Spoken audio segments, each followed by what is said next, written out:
Welcome to Quid Pros Quo. I'm Rin. And I'm Isa. And this week we're going to be talking about how to refill your creative reservoir.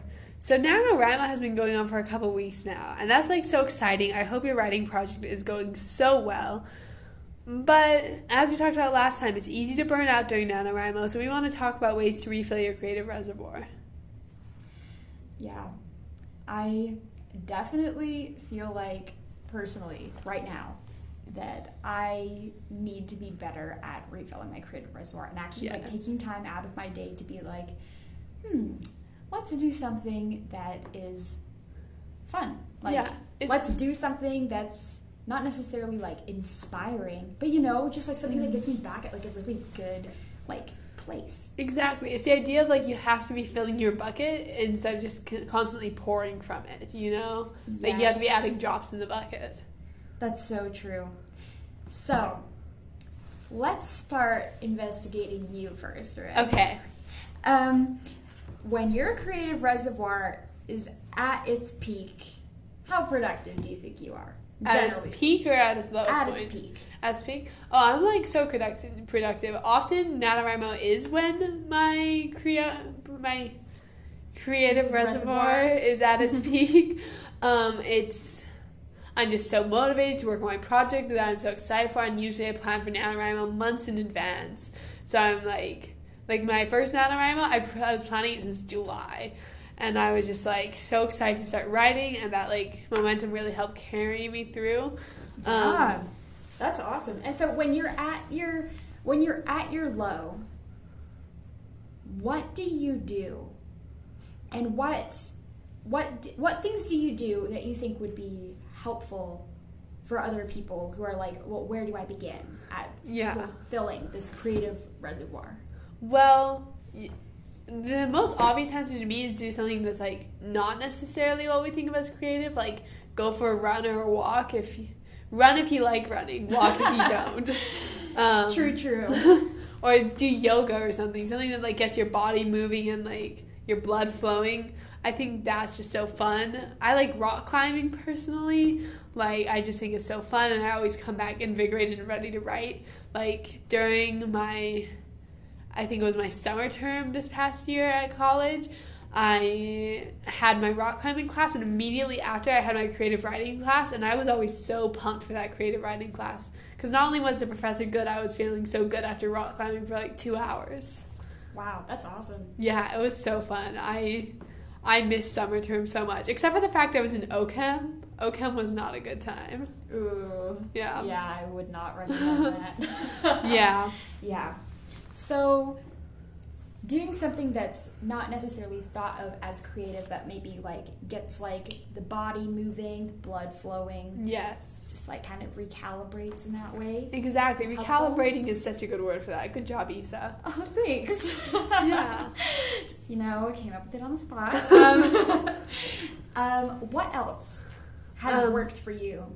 Doing a different type of creative activity, which seems a little bit non-intuitive because we're trying to refill our creative reservoirs, but I find I really enjoy watercolor. I don't think I'm very good at it, but I really enjoy doing it, and it's very therapeutic. So I enjoy getting out my paints and my sketch pad, my watercolor pad, and just doodling with watercolors, and it's so much fun, and I always feel refreshed, and sometimes my mind will wander to my story, and I'll create not fan art of my own story because I'm the creator, so it can't be fan art. I guess that makes it official art.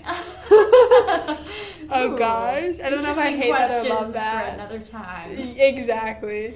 But just doing something creative, or even just a different kind of writing, some random writing prompt or word sprints or just something totally unrelated to the project that you're working on right now.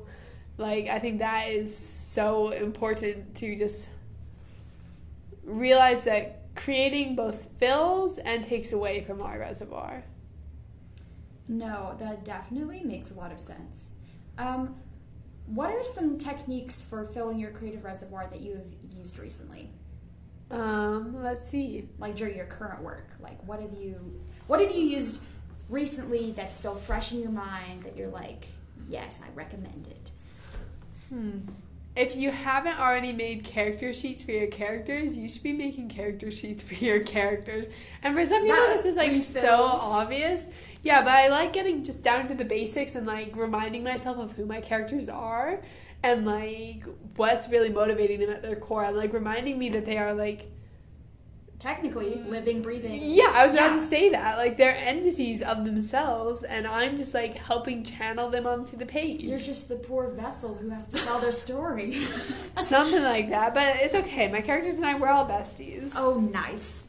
Nice. I love to hear it. Yeah. So, Isa, tell us about you and your creative reservoir. How is your productivity and your creativity when you're at its peak?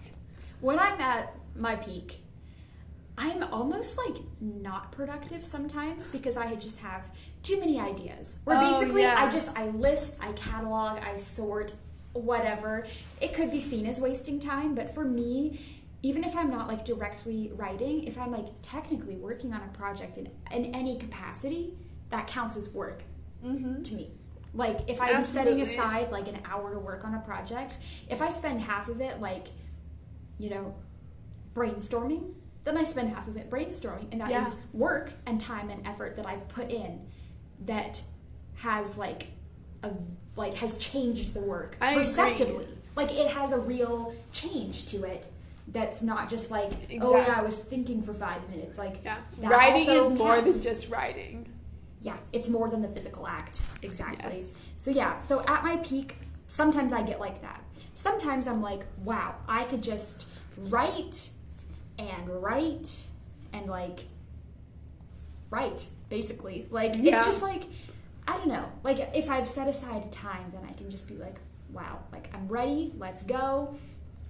And I might not need like a lot of like notes from a previous writing session or something. Like I might just be like, okay, my brain is full, I just need to expel some of this. Basically, my creative reservoir, when it is full to bursting, I just, whatever comes out, comes out. And if it happens to be a spew of like 50 ideas at once, then that's what it is. And if it just happens to like spill over and it's just one thing, great. Yeah, that's me at my peak. What about at your low points? Oh my gosh. At my low points, I'm like, really interesting that I have a story that I'm supposed to be writing. Like, I'm like, wow, I'm sure it'll get written one day. And I just kind of am like, let's shelve that for now because I cannot think about it. Yeah. Because I literally can't think. Like, head empty, no thoughts, like legit. Like, I feel that. I'm just like, And it reminds me of what you said in an earlier episode, that you just can't let creativity just happen to you. You have to go out and make it happen. So it's like... That's true. I think that probably leads us into our next point. Like, how do you refill your creative reservoir? Yeah. I have nostalgic movies I like to watch. Yes. I like to go watch arts performances. I went to the opera once. Oh my gosh. This past fall or like this fall, like in previous weeks, and it was wonderful. Sometimes I go see ballets, time and money permitting. Absolutely, yeah, I get that. Sometimes I just like to walk outside and think about nothing and just experience like wind or rain on my face. Like sometimes I have like mini solo dance parties in my room when nobody else is there, and I just jam to like a lot of music. Yes. And I just exist for a bit. Exactly. We are human beings, not human doings. Oh, that's so lovely. Right? Thanks. I think I got it from another podcast. Probably the Kate and Abby show, one of them. I love podcasts. Podcasts are so great. Inception ? Okay, but you said something super interesting. You said you would like to go and consume art performances, and I think that's like a really good point.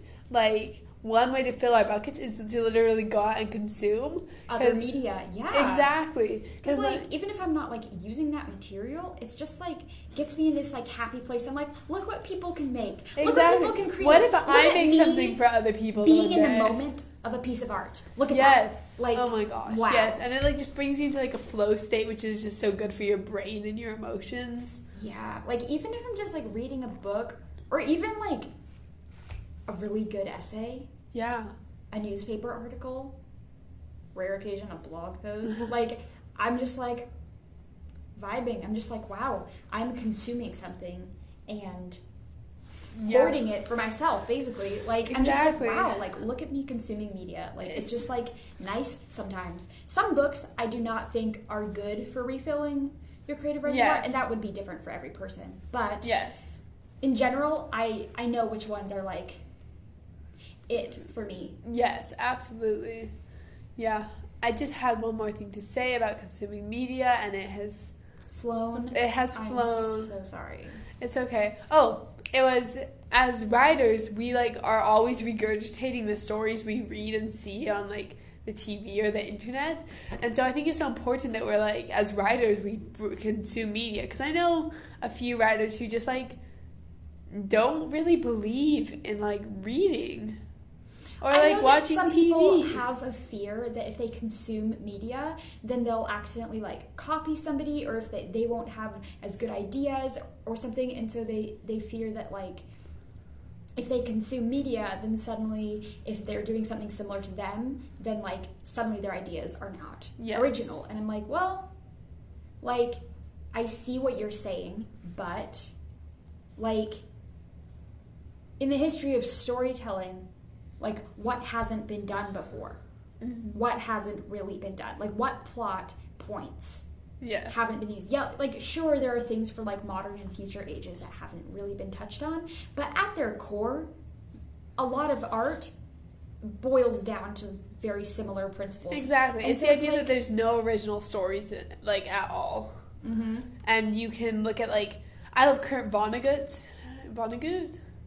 His shape of story, he wrote like his doctorate on it, and this idea that there are only 6 stories and every story follows like a shape along like an x-axis, I think is so interesting. Yeah. So I mean, like, and I don't think that it's very like off-putting at all to think about like, oh wow, like everybody can tell a story. I think it's cool, and so that means that like, what is really different about yours? Voice, maybe? Yeah. Okay, not to really go off subject, but I'm just saying, like, in consuming media, like, yes, if you consume some media, not all of it will, like, leave you feeling refreshed. Yes, you know? Absolutely. But, like, you can definitely find things out there that are good outlets and refreshers. Yes, so. Exactly. And I think not all media, like on the same note, not all media we consume has to be refreshing to us. Because I think it's really important to consume media that's not refreshing and that exhausts us and stretches us as people. Like, I think one of my favorite, I can't remember what book it's from now, but the main character in the book, this is like a young adult middle grade novel, because I love those novels so much. Me too. But she said, my mom wants us to read books that stretch our souls. I will not have children with small souls. And I just love that so much. So, like, refilling our creative reservoirs is also stretching our souls. I think that's really good. Yeah, I like that. Yeah. Wow.